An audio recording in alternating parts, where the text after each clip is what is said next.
Hi, my name is Adriano Serviziati, but my friends call me Bruce and you can too. I'm a qualifying psychotherapist with the College of Registered Psychotherapists of Ontario. I'm also a trainee counselor here at the Latte Wellness Group. I have over 5 years of experience in the mental health field through my role as a community support worker, and I also like to coach rugby and do personal training. I spent over 5 years working in Chilliwack, British Columbia, which has the highest crime severity index in all of Canada. I worked with adults with mental health disabilities, disorders, and substance use issues. The lion's share of my work was around helping people achieve goals and more adaptively function in kind of day-to-day tasks. I also triaged with different mental health professionals, psychologists, police officers, counselors, which is what drew me to this role. I wanted to really kind of help bridge that gap and kind of continue the continuity of care. My clinical specialties lie in helping you achieve the best version of you, of self-actualizing. I believe that counseling and therapy is your time, so I'm not going to lead you down any kind of rabbit holes or have us do any worksheets that you don't want to do. What I am going to do is help you find the answers to your solution. The thing is, I don't really know the answers. I don't know what's going to be best for you. I don't know what's going to make you happy. I don't know how to solve all your problems. You do. But what I can do, my role, is to help you find those answers, to work collaboratively with you, to create a partnership, to create a relationship that then we can use as a tool to help you find the answers that you already know. I'd say my specialty would be, again, self-actualization. As for populations, I've pretty much worked with everybody. In my role as a community support worker, I worked with adults aged 18 to, I think my oldest client was 77. I've worked with males, females, people that are transgendered, and all races and ethnicities and creeds. I was blessed to grow up in Canada's most racially diverse provinces, so I've had the luxury of interacting with people from all different races, creeds, backgrounds. As for tailoring things to diverse demographics, I'd like to get to know you first, because you're you. You're more than just whatever background you're from, whatever history you have, the people you've grown up with. Well, those are really important factors that we need to consider. First, it's just going to be getting to know you and what's going on in your life, your inner world, your space. Once we understand that together, once I understand that better, then we can start tailoring our approach to be a little bit more specific to things that affect you, whether that be socioeconomic constraints, maybe trauma history, anything like that. But it's all going to start with you.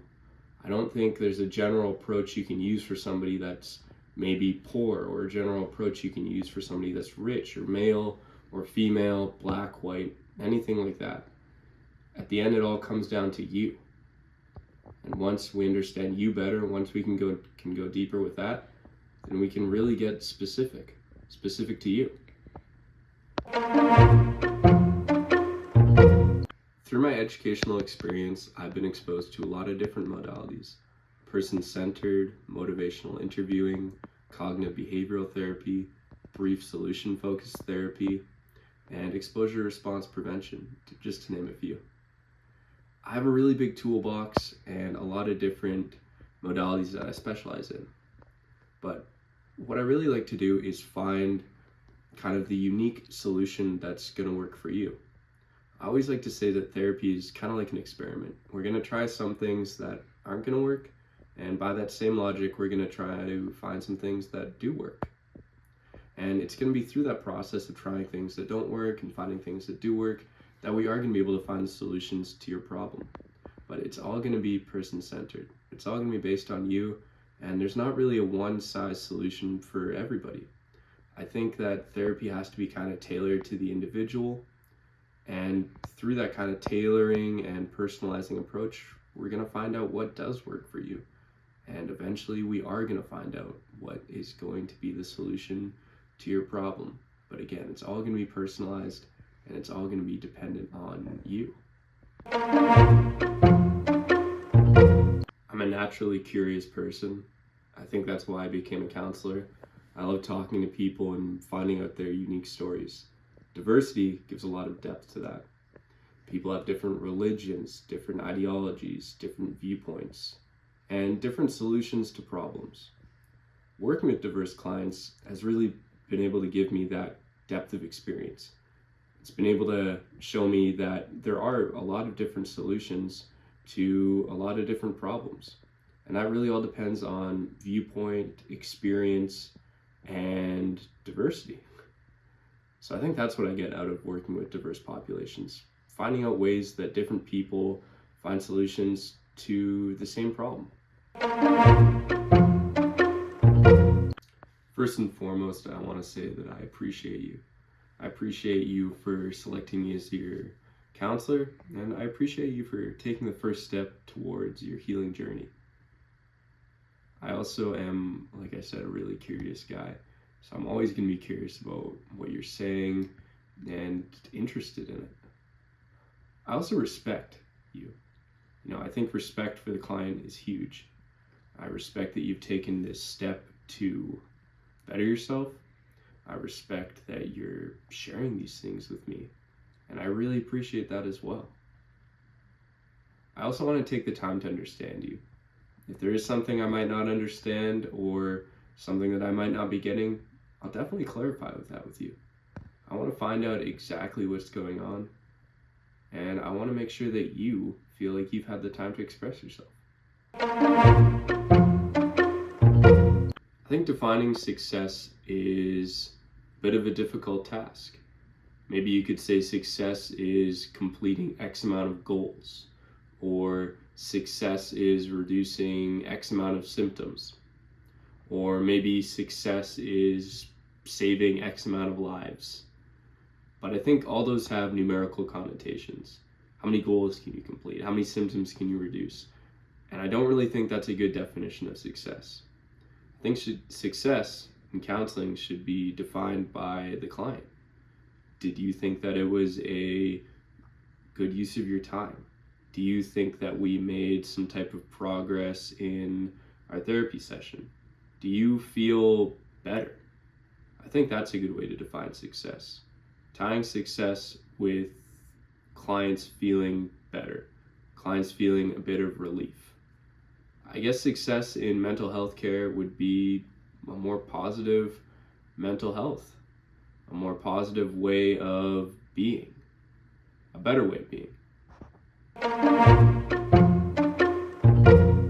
I think I'm just really blessed to be in the position I am and doing the work that I'm doing. I really like helping others. I like helping people become their best version of themselves. And I think the mind is incredibly interesting. I think that's how I stay passionate. I just remind myself how blessed I am to be in this position, how thankful I am to God that I'm where I am right now. And also I look back to my years of doing manual labor and construction, window fitting, warehousing, and I remember how much I just really didn't enjoy that work. So I'm blessed to be where I am right now. And it's nice to be able to just talk to people and help them out. I think my background sets me apart from other therapists.